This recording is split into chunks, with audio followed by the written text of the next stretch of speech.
The Democrats finally came up with an election strategy to try and ride the anti-Trump backlash wave. Let's see what they're going with. Dems to party go on offense with Trump's alleged affairs. Somebody tweeted at me the other day and said, it's almost like they are taking the opposite of what I correctly tell them to do on purpose. I mean, that's really what it feels like. I've been ranting and raving on this show since Trump was elected about how the Democrats should fight back against Trump. And whatever I say, they do the opposite. And then they have shitty results.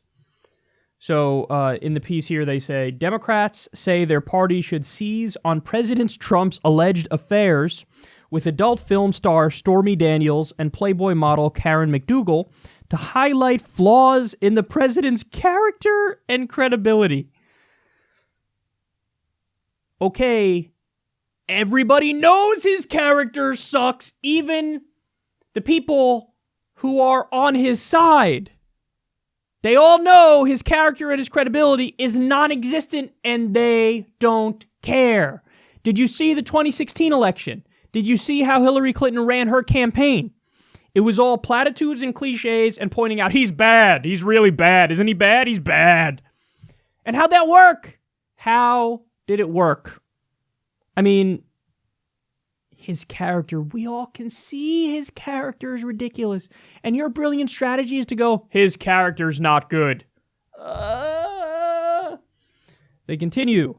While charges of sexual harassment against Trump didn't cost him the 2016 presidential election against Hillary Clinton, Democrats say the Me Too movement has changed the political zeitgeist. One top Democratic strategist acknowledged the issue was complicated because no one voted for Donald Trump on the basis of his personal morals.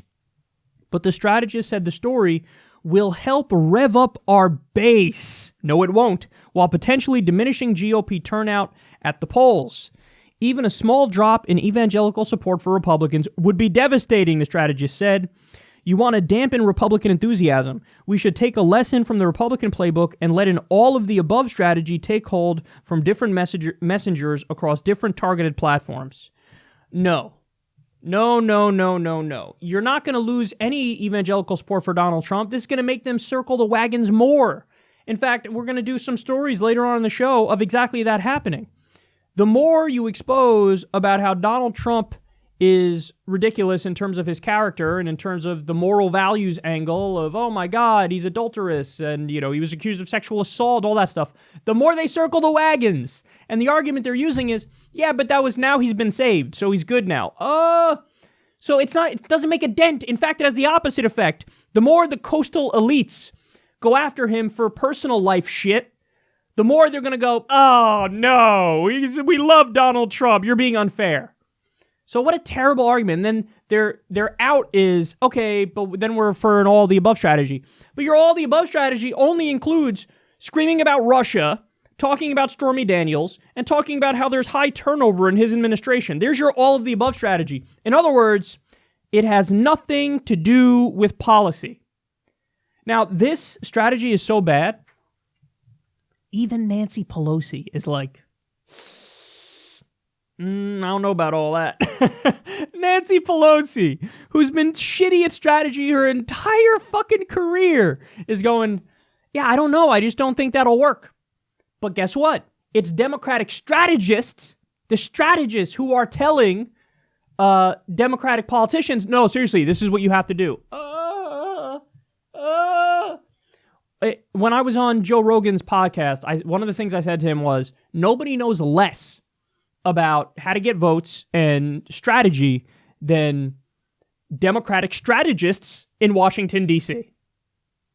And I mean, I've never seen a better example of this right here. This is literally the last argument they should ever use against him. And by the way, so the evangelicals are hypocrites. Of course the evangelicals are hypocrites. I mean, they say, oh, moral values. When it was Monica Lewinsky and Bill Clinton, they were like, oh, moral values. We care about the leader's personal life. Now they don't care about his personal life. So the Republicans are hypocrites, sure. You know who else are hypocrites? The Democrats. Because the Democrats said about Monica Lewinsky, listen, we don't care about the personal lives. of the president. So what matters are the policies. That's what they said back when it was Bill Clinton. Now that it's Trump, they're not talking about policy at all. All they're doing is saying, oh my God, personal life issues. Terrible. Fucking pick one. You're all hypocrites and it's disgusting. But guys, that's what happens when you have a debate where it's a fake disagreement in the country in Washington, D.C. over policy. It was Democrats and Republicans that both just voted to give Donald Trump more NSA spying powers. It was Democrats and Republicans that both just voted to deregulate Wall Street. It's Democrats and Republicans that both support endless bombing of Syria. So you have all these issues where there's agreement among corporate Democrats and Republicans. So you're not gonna run campaigns disagreeing on substance when you don't disagree on substance. So instead, Russia, Stormy Daniels, high turnover in the administration, here's some shitty non-argument, and here's what's going to happen, guys. Either there is no anti-Trump backlash and it's mixed results, that's a possibility in the next election, in which case the Democrats are like, I can't believe it was mixed results. What the fuck's going on here? We were supposed to win in a landslide. Either it'll be mixed results or there will be an anti-Trump backlash, but with the anti-Trump backlash, let's say, over the next two election cycles, you get a Democratic supermajority like we had early on in Obama's time in office. What's going to happen? Well, if all the Democrats that got elected were Democrats who were running on fucking Russia and Stormy Daniels, well then when the Democratic base looks at, the Democratic politicians and says, okay, Medicare for all time, right? Living wage time, right? And they don't deliver on that, well, we're going to have no, leg to stand on because they can turn around to us and go, we never said we were going to do Medicare for all or living wage. All we did was scream about Stormy Daniels in Russia. Why would you expect us to do Medicare for all and living wage? So in other words, it's possible you get a Democratic wave without Democratic policies. And that's exactly what happened under Obama. We got a Democratic wave, a Democratic supermajority, and we got Mitt Romney's healthcare plan, the Heritage Foundation healthcare plan with the individual mandate. That's what Obamacare was. Did we get gun reform? What happened? Everybody screaming about, oh my God, we need gun reform. 97% want a background check. Obama had a supermajority. Did we get gun reform? We didn't get gun reform now, did we? We didn't get a $15 minimum wage now, did we? So you go down the list, and when there's a Democratic supermajority, it is underwhelming what they do.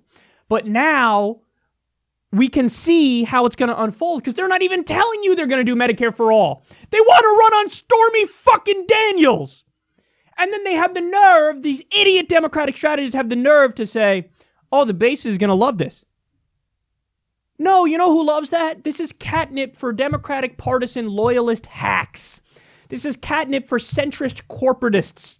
This is catnip for the MSNBC drones who watch it and there's like, more Maddow screaming about Russia. That's all this is. Stormy fucking Daniels. Stormy Daniels. Are you kidding me? Who gives a shit?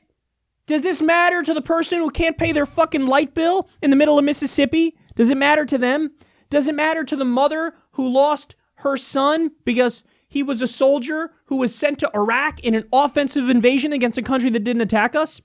We're bombing 8 different countries. Our infrastructure gets a grade of D+. Half of workers in America make $30,000 a year or less. 76% of the American people live paycheck to paycheck. And the Democrats, who are supposed to be the pro-worker party, are talking about a goddamn porn star. This is so frustrating.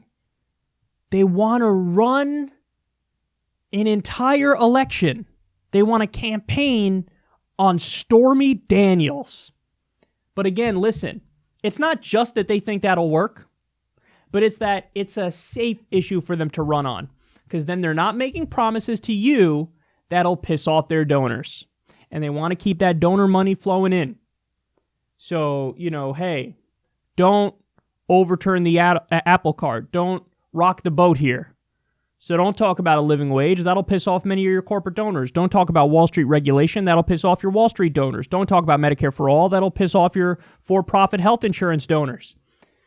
So that's why they're doing this. And it is one of the saddest things I've ever fucking seen in my life. Even right-wing corporatist Nancy Pelosi is like, that's not going to work. And I don't think that's a good idea. That's how you know you've lost it. Oh my God. Run on Medicare for all. run on a living wage, run on ending the wars, run on a New Deal, run on legalizing marijuana, and you win. But the problem is, to run on that, then they'd actually have to deliver on that. And they don't really want to deliver on that.